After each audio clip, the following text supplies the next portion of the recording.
કેશોદ તાલુકાના અજાબ નજીક આવેલ કેશવ કલીમલહારી બાપુના આશ્રમ નજીક જૂના વડલાના ઝાડ નીચે વર્ષોથી વાછરા દાદાનું સ્થાનક હતું। સમય જતાં ગામ લોકોના સહકારથી મંદિર બનાવવામાં આવ્યું છે। અહીંયા દર વર્ષે વાછરા દાદાના સાનિધ્યમાં યજ્ઞનું આયોજન કરવામાં આવે છે, જેના દર્શનાર્થે શેરગઢ અને અજાબના લોકો ઉમટી પડે છે। આ આસ્થાનું કેન્દ્ર હોવાથી સુરત, અમદાવાદ અને કેશોદ પંથકમાંથી શ્રદ્ધાળુઓ માનતા કરવા આવે છે।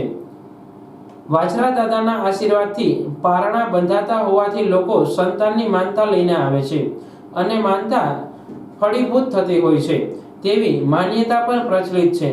વર્ષો જૂના આ સ્થાનમાં દર વર્ષે મોટો યજ્ઞ અને સમૂહ પ્રસાદીનું આયોજન કરવામાં આવે છે। આ જગ્યાની પૂજા ભગત વેલજી બાપા સગારકા કરી રહ્યા છે। શ્રદ્ધાળુઓ અને દાતાના સહકારથી આ જગ્યાનો ધીમી ગતિએ વિકાસ થઈ રહ્યો છે। આ અમારા કેશોદ તાલુકાના અજાબ ગામની અંદર કેશવ કલીમલહારી બાપુના રસ્તે આશરે 50 થી 60 વર્ષ જૂનો વાછરા દાદાનો પેઢો આવેલો છે। આ પેઢાના વાછરા દાદાના ભુવા હતા શ્રી વેલજી બાપા ભુવા હતા છે અને જે આશરે 60 આજે 30-40 વર્ષથી દર મહિને ચૈત્ર સુધી આઠમના દિવસે યજ્ઞ થાય। કોઈ પણ કારણોવસાર યજ્ઞ વૈશાખ મહિનો અથવા ચૈત્ર મહિનામાં કરીએ છીએ। ગામનો ખૂબ સાથ સહકાર અમને મળે છે। સર્વ જ્ઞાતિના ધર્મપ્રેમી જનતાઓ ત્યારે હાજરી આપે છે અને સર્વ તન મન અને ધનથી અહીં સેવા આપી અને લાભ લે છે। આ પેઢો આશરે 50-60 વર્ષ જૂનો છે। પહેલાં આ વડ નીચે દાદાનું સ્થાનક હતું। ધીરે ધીરે સમય અનુસાર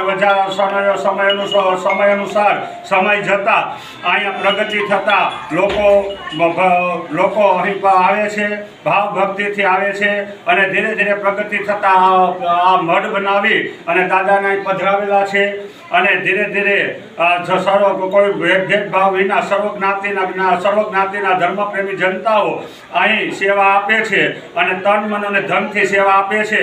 અને લોકોને એવી અપીલ છે કે જે લોકોને કોઈ નિસંતાન હોય અને સંતાનની ઈચ્છા થતી હોય તો અમારા ભુવા હતા શ્રી વેલજી બાપા આગળ આ વાછરા દાદાની પેઢી આવે અને દાદા એની ઈચ્છા અને મનોકામના પરિપૂર્ણ કરે છે। શ્રદ્ધા, ભાવ અને ભક્તિથી આવો તો તમારી મનોકામના જે મનની અંદર મનોકામના હોય એ તમારી મનોકામના પરિપૂર્ણ થાય। અને ગ્રામની જનતાને એવો મારો નમ્ર અપીલ છે કે આવો સાથ અને સહકાર આપતા રહો અને દર વર્ષે આપણે દિવસે ને દિવસે આવો સારામાં સારો યજ્ઞ થાય। લોકો અહીંયા મહાપ્રસાદ પણ લે છે અને લોકો અહીંયા પધારીને સાથ સહકાર આપે એવી તેમને નમ્ર વિનંતી કરવામાં આવે છે। બોલ શ્રી વાછરા દાદાની જય।